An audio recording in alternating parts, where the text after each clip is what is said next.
You're watching the Rickvanman channel on YouTube.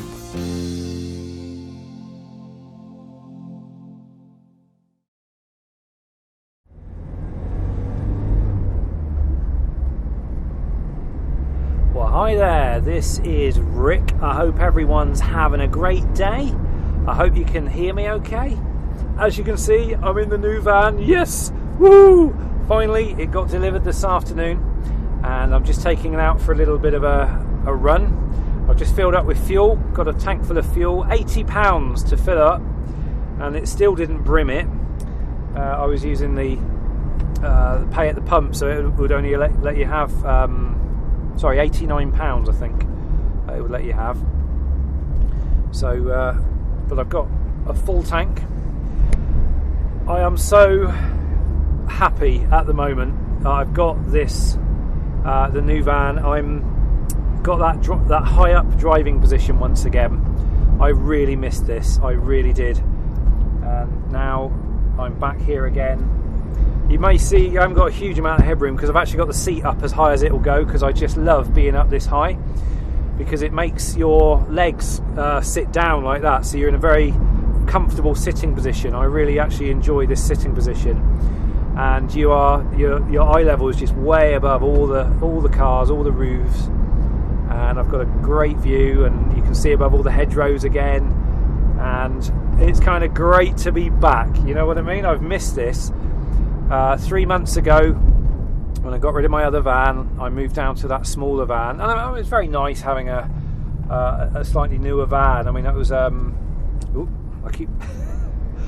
keep getting these gears wrong. Yeah, it's very nice having that other van, but it was like a car, you know. It just wasn't high enough. But now I feel like king of the road again, and it's just a great feeling. I'll give you a little guided tour of the van when we step outside. I don't know when that'll be, but for now I just thought I'd turn the camera on and just have a little drive. So, where should we go? I've already put in the back, obviously I've got a bulkhead here at the moment, a metal bulkhead which I have to take out. But in the back, what I've done is I've put the seat box and the kitchen unit from my little van into the back. So it's basically the tea and coffee making facilities are there and available, although I haven't got power to it yet, but that's fine. I can pour from the bottle into the kettle. But literally I had tea and coffee making facilities in the van within the hour of it being delivered. So we have to get these priorities right, you know, of course. But it's got it's got air conditioning, all sorts of strange locking mechanisms, electric windows, electric mirrors. So it's got a few luxuries that the other one didn't have, so I'm quite pleased about that. It's got this parrot system on it, which I cannot make head nor tail of. I keep trying to pair my phone up with it, and then it keeps asking me for a PIN code, and I have no idea what that is. But never mind, I should be putting my own stereo in it at some point in the near future, with all the gubbins, you know, reversing camera and things like that.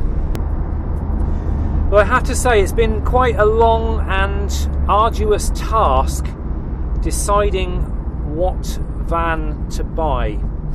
I have spent hours and hours and hours researching every single make and model of van in this country at the moment. I want something basically newish and low mileage, which is finally what I managed to find, but I wanted something that was going to be, you know, very, very reliable. I wanted to pick one of the most reliable vans I could get my hands on, and unfortunately it was impossible to find what I was looking for. Basically, what seems to be the case is every single van that you read any reviews on has both its catastrophic horror stories and has its die-hard advocates. And you know, after like weeks of reading reviews, I realised that I was not going to be able to choose a van simply on reviews, you know, reliability reviews alone, because every single van out there on the market had its, like I say, its problems and its good points. So in a way that kind of did me a favour, because it kind of, rather than narrowing down which vans to have, it kind of threw the floor open again so that I could have the pick of the bunch. It didn't matter what van I went for. It was 50-50 whether or not I was going to get something that's going to be reliable and good. So in the end, I wrote down a list of things that I required. Basically the minimum amount of space I could live with in the back. Also, I wanted a van that I could stand up in this time, and that's exactly what I've got. And I wanted it to be pretty good on the gas, quite economical. And this happens to be one of the fairly high-ranking ones as far as economy goes. And so this is what I ended up with. I'm just gonna. Now there is one slight issue. Well, it's not an issue. It's something I discovered accidentally. Well, it wasn't accidentally. It was just something I discovered, and it made me think there was something wrong with it to start with. But unfortunately, it wasn't something wrong with it. Basically, I got it on the dual carriageway, and I opened up the throttle, and I thought, right, okay, let's put my foot down and blow a few cobwebs out and see what this thing can do. And all of a sudden, I started losing power. Well, I wasn't losing power. I just stuck my foot down, and all of a sudden, it just wouldn't go any faster. And I thought, oh no, what have I done? Have I bought another lemon? But as it turns out, I was bang on 70 miles an hour.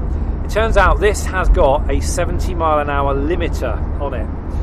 Now, apparently, I did a little bit of research, and it seems that a lot of people who are going to do the camper van conversion have the limiter removed.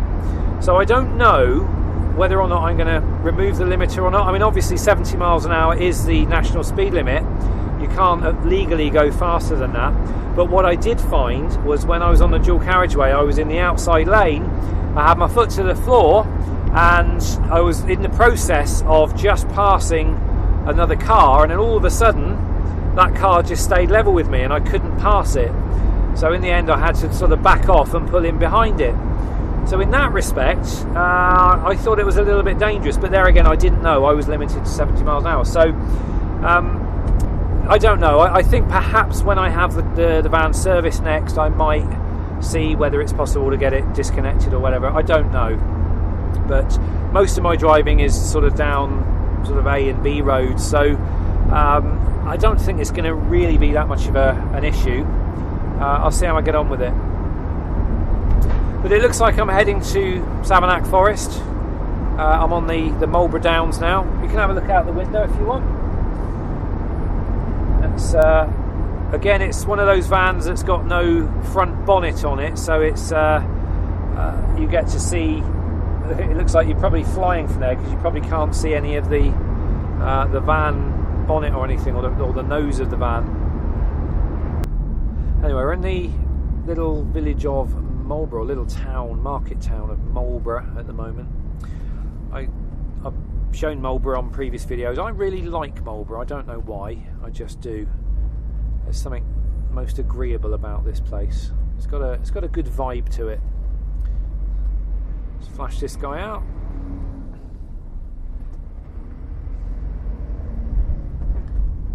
Especially nice when the sun's shining. Did you want to go across? Were you going across? No? Okay. Just stand there and stare vacantly at me. There we go. Well, I've been here for a little while. For quite a while, actually. I didn't feel as inspired to sort of go out and make a cup of tea in the little van as I do in these big vans. So straight away, look, I've only had the van less than an hour, and straight away I'm at Savernake Forest, ready to make a cup of tea. That's a good sign. That means I feel inspired to... let's turn this around. That means I feel inspired to go out and have adventures in it, which is that's a very good thing. I'm quite chuffed about that. it's completely empty. There's normally cars parked here and people walking their dogs. There's a shotgun cartridge there. That's naughty. Right then. Let's go out back, make a cup of tea. I'll switch over to this camera. Let's turn it off. Now, the only thing is, when I turn the engine off, the exhaust goes boom boom. It's not banging, it just rattles against the bodywork. I did actually ask them to fix that, but they didn't. But never mind, I'm not that bothered by it. Ready? It's just the exhaust has a little shake, which is quite funny. I think that's its character. So let's turn this on. There we go. Oh look, that thing still stayed on. Oh, I hope that goes out. I presume that goes out after a while. Unless I've got the lights on or something. No? Don't know. But yeah, here we are. This is the... it's a Renault. And... oh, there, it's gone out there. That's good. So, yeah, just a nice basic dash. No doubt I'll see that lit up later. It's got a pretty rubbishy stereo at the moment, but I've got a stereo that's going to go in there. It's got this parrot thing, which I have no idea how to operate, but it's for your phone. Air conditioning, and you've got your door locking thing. All the doors are unlocked. It's got a button down there. I have no idea what it is, although there is a 12 volt plumbed in thing in the back there, so I'm going to go and have a look at that. Nice big glove box. I'm not sure, I don't think there's an airbag in there, in which case that'll be a great storage place for, I'm thinking perhaps some sort of equipment. I know some people in their camper vans have actually put their inverters and things in there. So anyway, I'll worry about that later. Let me turn this off and turn this off. That's 34 minutes. Right, there we go. So that's the sound you're getting now is coming off of the GoPro, sorry, the little PlaySport here. So obviously at the moment I've got double bench seat. That's going to change. I'm going to get another driver's seat and bolt it in, because they're left or right hand drive, so that the actual bolt holes are already there for the driver's seat, which is good. Right, let's show you what I've bought. Obviously it's a Renault. It is a Renault Traffic long wheelbase, and the thing I like about it is it actually looks like a camper van before we've even started. So yeah, I'm quite chuffed about that, and it's got a pretty bottom as well. It's not an ugly thing like the last one. So that's good. Let's go around to the other side. But yeah, it's got a really high roof on it, and obviously no windows in there at the moment, but the windows will be put in at a later date. But yeah, this big black thing at the top here, I think it makes it look very camper van-ish, which is a good advantage, because when you try changing its use, you have to tell DVL, or you have to convince DVLA that it looks like a camper van. Right, and here's the big thing. Oh, I've got a light in there, but look, I'm standing up, and there's loads of standing space. So at the moment all I've done is I've just bolted the seat box in from my other van. But this is just purely temporary. Ooh, let's open the door up. Oh, maybe not. Let's see if that'll stay. Yeah, there we go. But yeah, got bulkhead in at the moment. In fact, if I open this, so you can see, get a rough idea of how big that is. That's pretty big. So quite chuffed with it. Like I say, I'm looking forward to the build and the adventure of you know, making it all into a cosy little motorhome. So there we go. Right, I think I'm just gonna have a quick cup of tea and then get on home. But yeah, that's it. That's the van. It's a Renault Traffic long wheelbase, high top, and no doubt I'll be getting some wheel trims for it, and all sorts of other bits and bobs to make it more cosy. And over the coming weeks and months I shall be getting acquainted with it and get to know it. and hopefully it's going to become part of the family. You see what I mean about that real industrial van sound? That sounds like an old courier van, doesn't it? But the paintwork is actually metallic. You probably won't be able to see that, but it's a very, very nice paintwork actually. I'm quite impressed with it. Okay, that's it. Enough of this video. This is probably a really long video and probably not that interesting either, but there we go. That's the van. That's what I've got.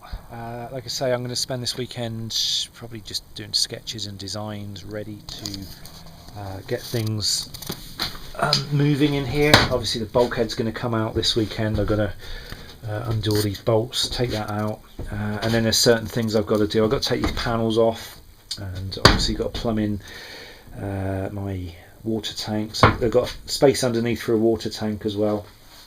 And I was actually thinking this is a perfect shelf running all the way down here and down here, either way, for a secondary bed. Obviously I'll have a main bed will be like the seat boxes, but I could quite possibly figure some sort of second bed up the top here. I don't know, we'll see what's what. Okay, I'm out of here guys. Thanks for watching. Have a great rest of the day. No doubt there will be more videos coming soon. In the meanwhile, have a great day. I just said that, didn't I? I'm out of here. Thanks for watching. I'll see you soon. Take care.